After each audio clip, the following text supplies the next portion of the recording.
What's happening, my friends? What's happening? What's happening? How's everyone doing today? Happy Friday, y'all. Welcome to another great episode of the Arrington Gavin podcast presented by Rugged Evolution Beard Care. Rugged is the new smooth. Look, y'all. Um, I'm so excited because it is post election time. As you know, this past Tuesday we had some very, very, very important races happening really across the United States, majority in the state of Virginia. I think we were probably the most talked about state out of the U.S. 140 seats, 140 seats was at stake. So 100 in the Virginia House, and then on the Senate side, I believe it was 40 seats. So very, very very talked about election season happening this past Tuesday. I happened to do a live election coverage special with my friend Conrad Shezventer, who hosts Shez Who. It was myself along with him and a few of our friends that are political strategists and analysts and experts really in that field as we spoke about, the Commonwealth, right? I'm excited because I happen to have one of the winners of that night, Angelia Williams Graves, Senator-elect Angelia Williams Graves, who has served the community of Hampton Roads, majority of Norfolk, but I'll just say really served the community of Hampton Roads for quite a while. She started off serving in city council, then moved on up to delegate, and now she's hitting senator. So, hey, you don't know what's next. She might even keep on going. I mean, all she do is win, win, win, no matter what. Isn't that how DJ Khaled said? So, look, I'm so excited to have her on. And before I get her on, y'all know I kind of sound a little stuffed up, man. I'm going through some cold or something. I don't know. One thing I gotta let y'all know about Virginia weather. Virginia weather is like trying to decide what you're gonna have for dinner. You know, when you just had everything, you already like, what do I have a taste for? Virginia don't know how to make up his mind, y'all. So it goes from hot to cold, cold to hot. So it's really affecting the way I'm sounding. But I was like, I'd be damned if I missed this. I'm gonna do this interview because this is important. I'm gonna do this. So I'm so excited to have on Senator-elect Angelia Williams Grave is on the line. Senator, how are Hey, you? I am well. How are you? I am great. I'm again. Congratulations. It was a very big election that you had this past Tuesday. Congrats, because you were one of the big winners of that night. I mean, Virginia really the Democrats came up Mhm. with that dub this past Tuesday. We showed out. We definitely showed out. It's like what we showed out for sure. So I'm really excited. Thank you for having me. I'm in the car. I'm trying to maneuver like the car lights and stuff to give myself some lighting. So I'm in the car. So I apologize if I look No, a little crazy, but I want this was so important to me, and you all have been such amazing supporters and friends. I just I'm trying to be in two places at one time, so I had to be here. look, I truly appreciate it because we know you are extremely busy. But again, thank you for putting out the time to come on this podcast. Absolutely. Again, thank you so much. And also, I have to shout out delegate elect Benita Anthony, who's Yes. actually, fun fact, my mother sold her first home, so she's like, I know Benita, and Benita. Wow. So very, and Benita, yeah, they go way back. So I Small just thought it was world. very small, very small. So shout out to Yeah. her because she won the delegate, your former seat, Yeah. delegate seat. So I thought that was awesome. But I Outstanding. want to talk about your election because it was a very big election. You are covering district 21, if I'm correct. That Is it is district correct. 21? Yep, it's District 21. It is about 93% of the city of Norfolk. Mm, So the only place that I really don't cover is a little bit of Little Creek area and a little bit of Ocean View, the East Ocean View, Bayview area of the city. But I've got everything else in the city of Norfolk. wow, wow. Hmm. Let's talk about Tuesday night, because Tuesday night really, I know for me, it was the first I've ever seen, one party take over the Senate and the House. It was Oh. 140 seats, all at state, and majority was the Democrat on the House and Senate. What made you, what, like, why do you think that happened? Why did this whole flip occur in your point of view? Like, how do you think this came up? I think it was a combination of things. I think Mm, it was a combination of we had the right message. mm, And that mm, mm, message was, we cared about voting rights. We cared about women's rights. We cared about common sense gun control. We cared about public education, and put an emphasis on public education, mhm, right? We cared about the economy. We cared about the environment. And so I believe that number one, our values, not just our message, not just the talking points, but our actual values are our message.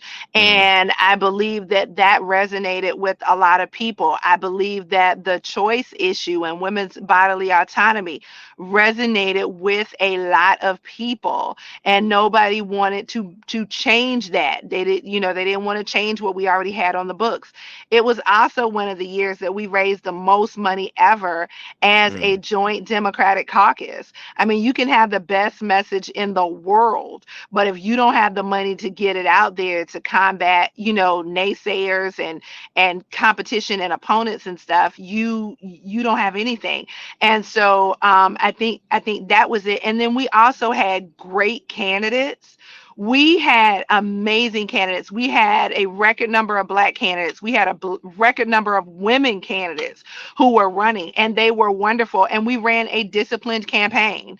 And so we mm. stuck to the facts. We didn't go down rabbit holes and that kind of thing. And we stuck to our democratic values. And I believe that a lot of people, that resonates with a lot of people. And we had misinformation to fight. We had disinformation to fight. We had lies to fight. But again, I just believe that the democratic values that we live by, the democratic values that we legislate on, the democratic values that we advocated for are values that people all resonated with.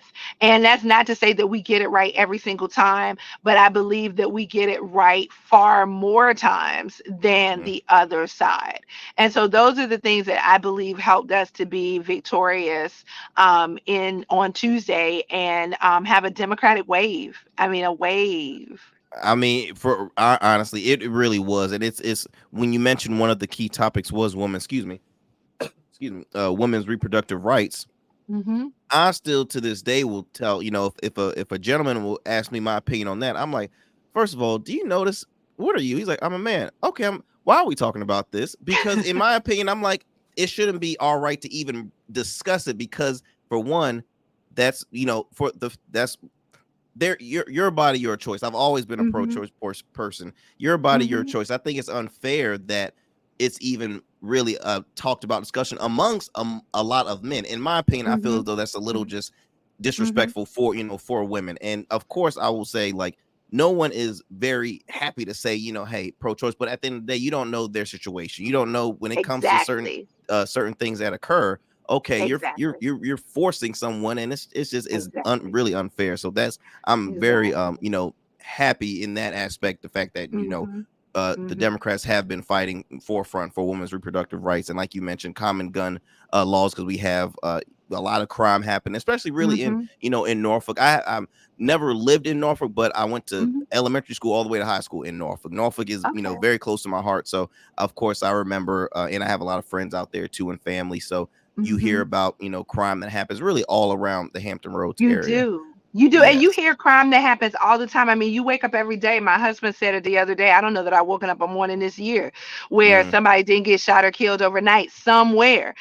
mm, And it's not okay to say, oh, well, it didn't happen in Norfolk, so it doesn't count. But if it happens anywhere, it mm, counts. And that's somebody's loved one. That's somebody's son, daughter, sister, brother, husband, wife, whatever. It's somebody's something. And so we've got to do something to make sure that we are, combating that as best we can from a reactive position, but mm, also from a proactive position as well. absolutely. And so I think that was one of the things that definitely resonated with people because people are like, we got to do something. We got to do something. Absolutely. And I spoke earlier in the show during the intro, Senator elect Angelia Williams Gray. I have to keep on saying Senator elect. I can't say delegate no more. Senator elect. It has a good ring to it, right? It has a good It ring does to have a good it. ring to it. It does. But you served the community for for a while, a really long time. You had Mhm. you council delegate. Where did the passion for you come for, okay, look, I see an issue, I'm gonna do something about it. I'm gonna what made you take that leap of faith into public office? Well, it's very interesting that you asked that question because I have had people ask me that before. And here's the thing. Mm-hmm. Some years ago, I started out on council 13 years ago, and probably about 6 or 8 years ago, there was a member of council who had done something I felt like was dumb, right? And I Mm-hmm. felt like it was an embarrassment to the city of Norfolk. And I thought to myself, I don't know what that job is, but I'm certain I can do it. And I'm certain I can do it better. And so I started getting involved. I started doing, some community service work. I got involved with my civic league, got involved with my Democratic committee, Mm-hmm. and worked on campaigns and things like that. And I just waited for an opportunity. And I got an opportunity to run for city council in 2010, and I took it. And I ended up serving while in my mind I thought I would run against that person. Mm-hmm. The seat that opened up was a different seat, and I ended up working with that individual. And what I came to respect about him was that what I thought was dumb was really disrespectful on my part. Mm-hmm. He was speaking from a place of his life experience. And he's much older than I am. And Mm-hmm. he was speaking from a place of his life experience, right? And he was coming from a place of his life experience. I'm coming from a place of my life experience. And what I learned from that was I got to sit at that table Mm-hmm. because he had already been at that table. And so, Mm-hmm. yeah, I got to sit there with him because he had already paved the way for me to be there. And so I came to respect his perspective. We didn't always agree. Now, we Mm-hmm. didn't always agree on stuff, right?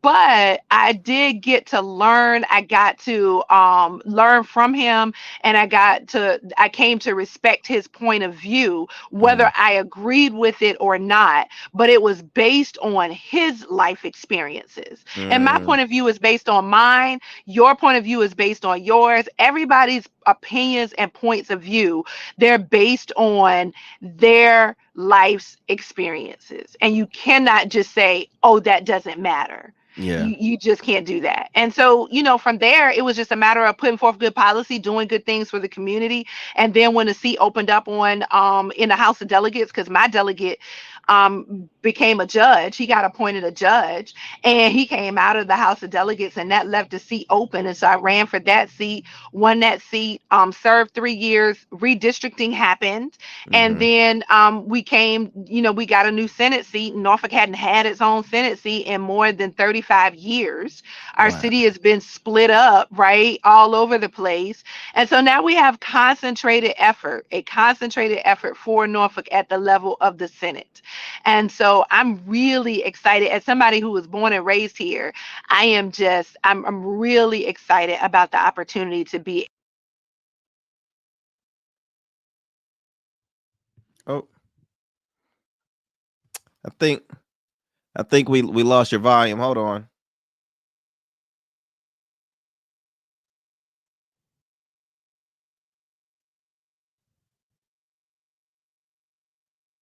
Oh, no, can't hear. Hold on, y'all. We gonna get this.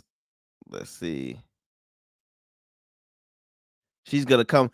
Senator is gonna come back. Y'all having a little bit of technical difficulties with her sound. She's gonna come right back. But once again, this past Tuesday we had one of the biggest elections in the state of Virginia. All 40 seats in the General Assembly was up for grabs.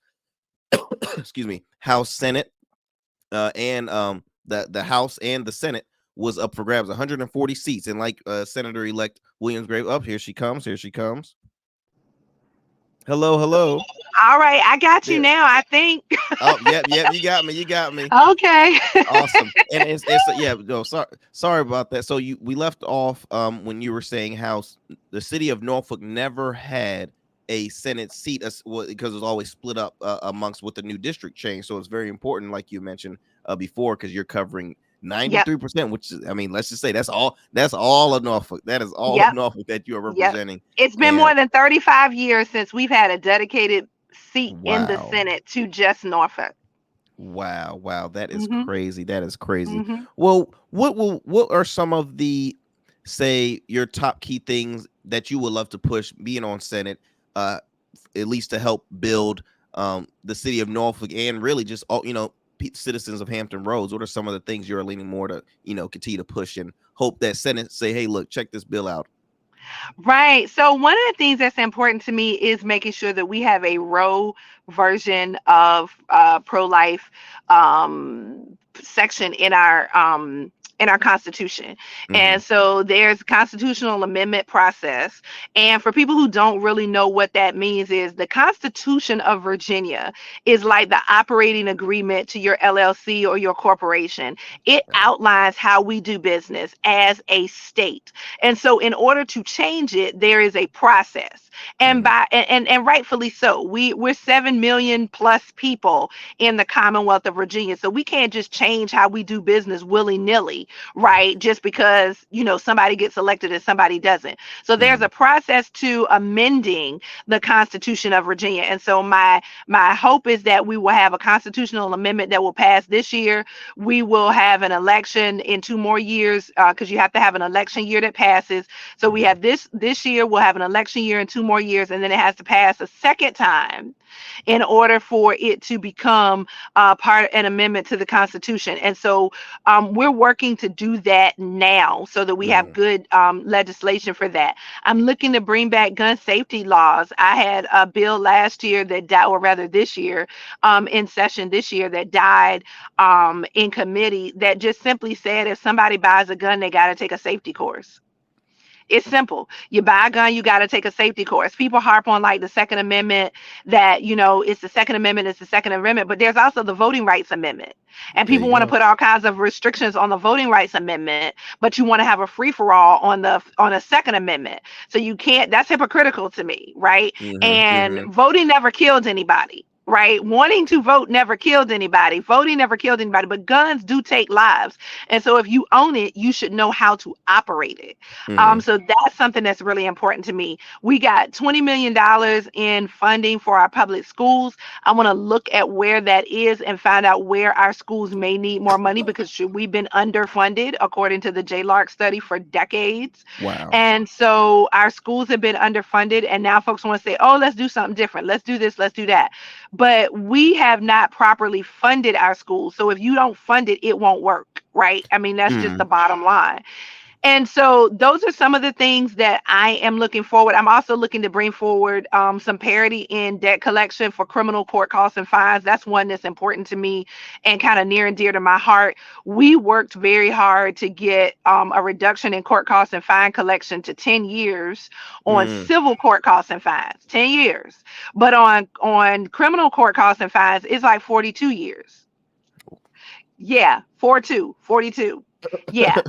And so my goal is to bring some parity to that so that we have 10 years on both sides of the coin, because what that does is it negatively impacts the people who are least able to afford it. That is so, that's so beneficial because I feel as though it comes to the big question, the importance of voting and why I encourage, my friends and Mhm. just young people in general, and really just people of color, because I think we're living in a time right now, Senator, where a lot of people feels is that promises are being made, but never, Mhm. promises have never been made. And the fact of the matter is, you have people that just say, "Hey, look, we can't trust politicians. We can't Right. trust." So the trust factor is gone, and Yeah. they put that towards voting.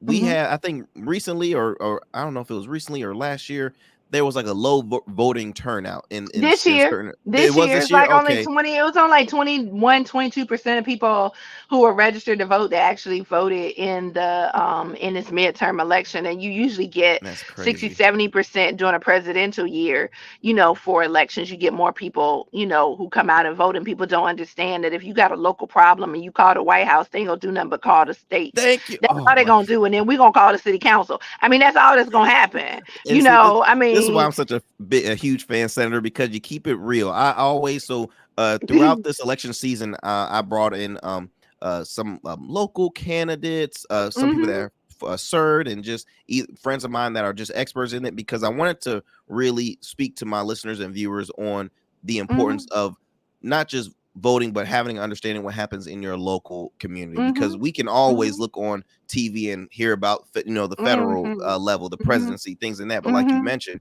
okay, it's Mhm. I use the comparison as when I went to college. I went to a small school, Chowan University, that where Mhm. all my professors knew me by name, not by number. Mhm. So Mhm. when if you go to a larger university and you think you can Mhm. ask your professor a question, best believe you're going to be on a waiting list, rather than if you go Right. to a smaller school, you might have, okay, I might wait like 10 minutes until class is over and Mhm. I can get to talk. So Mhm. again, people really need to understand the importance of, Mhm. who serves on your local school board or any Yep. committees that happen in your area. I'm Yep. still learning myself. I mean, even knowing Mhm. that you have a city website, so you do know Oh exactly who's yeah. serving that. I mean, Absolutely. it's very sad, because Mhm. it's not just young people, but it is older people that just they don't have that knowledge Mhm. Mhm. of understanding Mhm. their local government, Mhm. and it's very important. It's very Mhm. important. I was very encouraged at every precinct that I went to on Tuesday that I saw somebody taking their child with them to vote.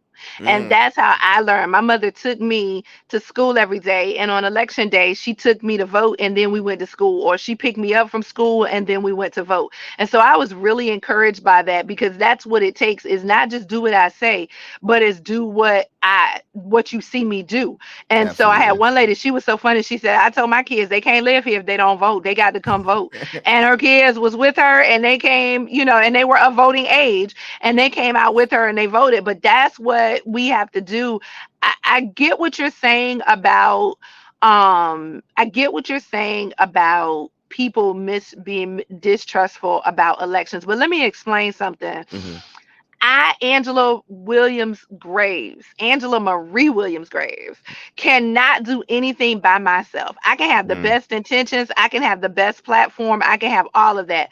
But if I don't know how to build relationships with other people in my party and in the other party, and the other party has gotten further to the right, it's harder to yeah, work yeah. with them now.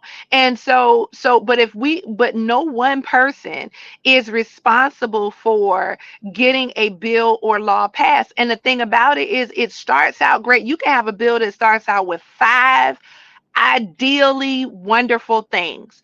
By the time it goes through committee and subcommittee and gets a vote and gets amended, you lucky if you can get two things out of the Wow. five passed, really, because it's a body of people who are making decisions. And Hmm. all Democrats too are not equal. You got to Mm, remember that part too. All Democrats are not equal. And so in a city like Norfolk, where it's 74% Democrat, I'm not going to say I can do what I want to do, because that's not exactly. all the way true. But I got a whole lot of latitude about what I can do, as opposed to someone else whose district is maybe only 51 or 52% Mm, Democrat. You see what mm, I'm saying? And they have to be very conscientious of how they vote, and what they can't go all the way to the left. So they very have true. to be very conscientious of what they vote for and how they vote. And the trick is that what folks don't understand is, even if they don't vote for everything that people espouse to being democratic values, Hmm. we need them, because we need the Democrat in the seat to hold the majority. They Mm, have value because they give us a majority, even if they can't always vote the way that we, as 74% Democratic, candidates and stuff, feel like they should be able to do. And so it's kind of like, I'll give you this one, and it was Dianne Feinstein. Right, she's deceased, and people hmm. was like, she need to retire. She need to retire. Let that chick write on a daggone newspaper clipping what her vote is. Okay, she can write on a paper napkin from her deathbed. God rest her soul, she's dead now. But we needed her, because the Republicans were not. She was the only Democrat on judiciary, and that judiciary appoints the judges. and see, again, you're keeping it real, Senator, and you're giving what the people, again, the knowledge that people can understand, because they don't get that in pockets of clips on, whether they're watching CNN, Fox CNN or News, MSNBC, CNBC, all that. all of them. Yeah. And it's very important, because what I've actually I've spoken with friends that work, or that are state officials, and they've even said, they've said, actually, we have sometimes disagreement within our own party majority of the time. They just don't Yeah. show that, because they make it a Yeah. lot of right versus lefty. But we have to Yep. have a discussion within our own team. And I do think that's very important. I do think that will kind of Mhm. help lower the separation and division in Yep. America, because I'm always a person where I say, look, I ride in the middle. I never really go with the herd. Do I lean a little more left, but I consider myself, independent. I voted for Republicans before. I voted for Democrats, and I've always been that individual where it's like, okay, I respect other people's opinions regardless if I don't agree with you. One of my best Mhm. friends voted for Trump, and we always tease each other because I'm like, I know your mom dropped you once, I think, or twice, but it's okay. It's okay. We like to pull each other's leg, stuff You like that. responsible But for this foolishness we got going on. what? But I always, and the sad thing is, I think now, and you can, maybe Mhm. answer this question. There's a growth of Black conservatives that are, I think, Mm. a little more public now, Mhm. than it was before.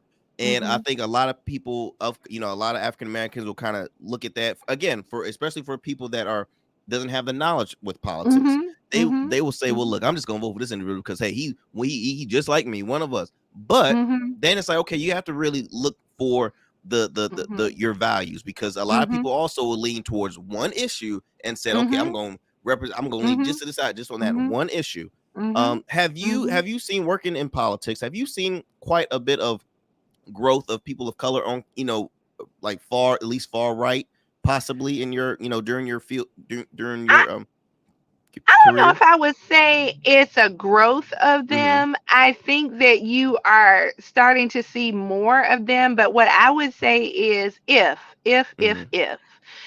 if if elected officials are supposed to represent the best of us, Mm, if mm, that is mm, what if that is what it is supposed to represent, mm-hmm. then if Herschel Walker is the best of us, we got a real problem. Okay? We got a real, I'm insulted that they would select Herschel Walker and put him up as a representative of the best of anyone. Is he one of the best football players? Yeah, probably, arguably so. Can he catch a football? Can he run a ball? Absolutely. But he can't string a sentence together. So Mm, he's not representative of, in my opinion, the best of us.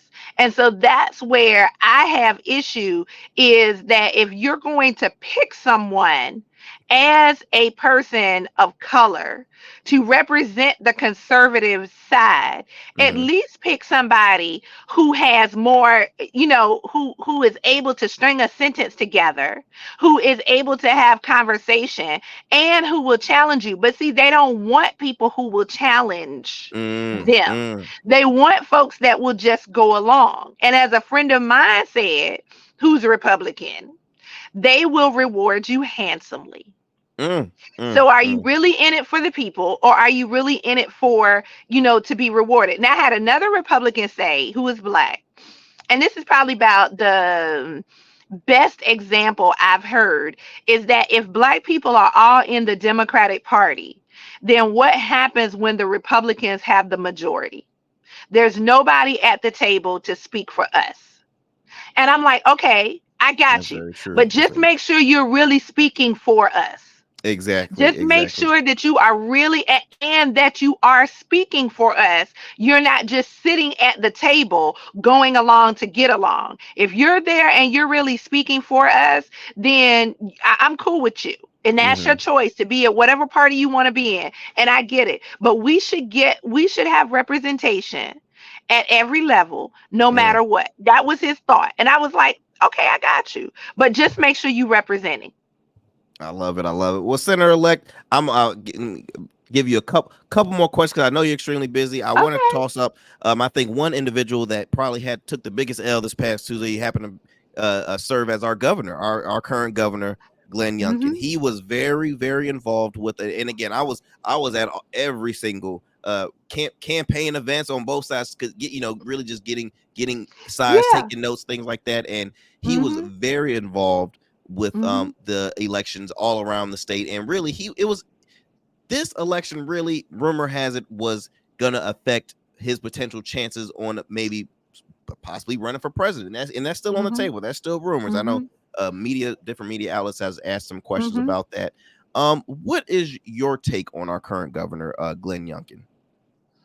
I think that he is a nice guy. Mm, I think that he is a well spoken, he has better hair, and he has better manners than Trump.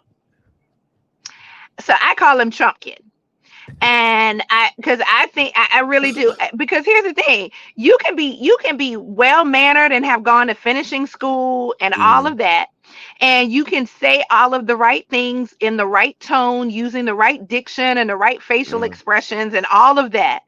But when you look at policy that erases me from history, when you look at policy that says that somebody is less than somebody else because of the way that they're born or who they identify as, when mm, you want to make teachers the sexual orientation police, okay, when you want to do those things, then your policy, when you want to take out equity and replace it with opportunity, how about equity and opportunity? How about mm, those two mm, things, right? When you want to do that, when you want to say, oh, well, it doesn't matter anymore, right? And you want to discount all of the things that Black people have gone through in this country their whole entire existence and are still going through, and sweep that under the rug, then I have a problem with you.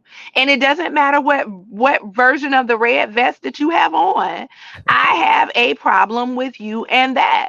And so I'm grateful that we were able to give him a blue wave. I'm mm, grateful that he's going to have to be I don't know if he'll be a lame duck governor or not. I mean, if he mm, sticks to his narrow-minded value system, then he's going to be a lame duck governor, because neither side has veto proof. So if he doesn't approve our bills, that's fine. We'll mm, just usher him out and usher in a Democratic majority in 2 more years, because the House got to run every 2 years. So mm, we'll usher him out, and in 2 years he'll be ushered out, and we'll usher in a Democratic governor, and we'll be able to actually get some things done in terms of change for the people. But I have a problem with him fundamentally. mm. And when you go so far as wanting to take Martin Luther King out of history books, I got a problem with you. I have an issue with that as well. I really do, and I won't mention. I attended private school all my life, and when I was in high school, and it's interesting because when I was in high school, and it was Black History Month, the month of February. Mhm. I Mhm. was I was the minority. It wasn't a lot of Black kids in my at my school, and I asked Mhm. my friends, I'm like, y'all, do y'all ever remember getting a quiz on MLK, or a quiz on any form of African American history during that period? And none of us could remember. None of us could be like, well, you're right. We never had it. So in my mind, Mhm. I'm like, that's one issue in my opinion, for them to say that we're gonna take African American studies out. I mean, all thanks to the governor out Mhm. there in Florida. My thing Mhm. is, okay, if you were the first person to say, look, we're trying to end division, and this is the first thing that's going to cause division because you're going to make young white kids feel bad. First of all, if we're learning about history, and actually Alex Askew said it best. He said African American history is American history. It is. It is our American history. Mhm. So the fact of the Mhm. matter is, if we're learning American history, you need to involve African American history in that, not just for a month, Mhm. not just for to say, Mhm. okay, we talked about it, okay, check, moving on to the next curriculum. Mhm. Mhm. I get so upset when I do hear that being on the board Mhm. of things that people are trying to Mhm. get out of schools, because I'm like, Mhm. how, Cause like, you leaving out how? a whole chunk. You leaving out a whole chunk of history. What did cotton do? Pick itself. What did tobacco do? Pick it. I mean, really, what did we, what was Jim Crow? What was separate but equal? All of those things were actually a part of history. What was a poll tax? Mm, You are mm, just mm. going to chunk out a whole, we just got here some kind of way? No, we didn't, and we weren't indentured servants. And it wasn't a work study program. Mm, It mm, wasn't mm. economic development. It was economic development for them, but it wasn't economic development for us, because we didn't get anything out of it. We couldn't even own land. That is We couldn't crazy. even own I land. know, and you're just now seeing families. That's why it's such a a beautiful thing when you see families post on their social media, hey, look, I'm out here in such and such, I just purchased 20 Yep. acres and I'm hoping Yep. that, it's very special. Yep. And it's funny because other people be like, why is that such a big thing? Why is that, social media Mhm. viral? Excuse me, why is it viral? Mhm. Because we're now at a level where we're just now starting to get what we well deserved, in, Mhm. in in my Mhm. opinion. But Mhm. I definitely had to get your thoughts on the governor, because again, he it's a lot of talks and happening. And right now, I mean, on a Mhm. federal level, there's so many people coming out of the woodworks, last Mhm. minute too, because you still have another year left really until we start Right. discussing who's going to be the next president. But my last It's gonna be a question. long year for him. Trust me, I believe. I was watching. Who was I watching? I was watching on social media. Senator Louise Lucas, matter of fact, and I was Uh-huh. like, ooh, Uh-huh. because Yep. Senator, she's been very, she's a very, vocal, Yes. leader in the Hampton Roads area. I mean, really, Yes. a lot of people. I Yeah. will say, She is. I was very honored to meeting so many and knowing them too. I mean, you have Yeah. Senator Aaron Rouse, who I think him and his wife represent. I think is inspiring to young Yes. people to see how involved Yes. they're getting, and they Yes. continue to build up on that level. Yes. But like yourself too, Senator. They're My great role models. They are great role models for young children to see what can be. They are great role models. Amen to that. Amen to that. Senator, my last question I want to, ask. And then guys, I'm gonna chat a little bit just for a few more minutes with the senator after this show. But I want to ask, uh, you're now okay, Senator elect. Would there ever be any more, like I said, you just keep on winning. I'm just saying, you look, you're hot right now. You're hot. You ain't, it's like Jordan. It's like, why stop now? Why stop now? Has there ever been any? And I know that's very early, because very very early to ask. But have you ever thought about, hey, if I can do this, should I go on a higher level if I really want to continue to make a difference in the community, and then because there's other places that need some help. So have you ever thought about running for higher I, office? I never thought that I would be here. To be Mm, perfectly mm, honest with you, I did not, I've not been the person that is like, if I do this, then it'll get me there. If I do that, then it'll get me here. My thought process on council was, I will do a good job. And if I do a good job, other doors will open up. When I went mm, to the House of Delegates, the same thing. If I do a good job with the resources that I'm entrusted with, then other doors will open up. And so my goal is to be a good senator, is actually to be a great senator. mm, And if I am a good enough senator, then whatever door God has opened for me at whatever appointed time, then he would have prepared me to walk through it. And so I don't look at, I have people who, I got friends that call me, they give me all kinds of higher titles when they call me, right? And I'm like, I appreciate it because it says that they think highly of me. mm, But I am here to do the work, and I am here to be the best senator that I possibly can be for the city of Norfolk, because I know that there are people depending on me. There are people depending on me that I will never meet.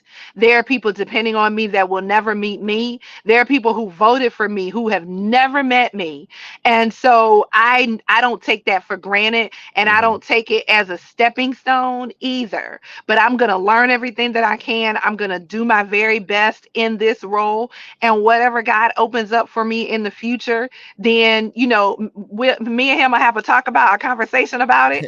And then we'll keep it moving, we'll keep it moving. I know that's right, Senator. Well, look, how can the people of Norfolk, if they have any questions or would love to get in contact with you, or support, how can they continue to follow you and possibly get in contact with you? Cool beans. So they can follow me on social media. I am on Facebook, Twitter, and Instagram. No, no, no, no, wait. Facebook, Twitter, Threads. I'm at AWG Norfolk. And Okay. on Instagram, I'm AWG underscore Norfolk. Okay, Awesome. so one, if you go there, you go AWG Norfolk or AWG underscore Norfolk on Instagram. They can find me there. My website is my whole name. It's AngelaWilliamsGraves.com.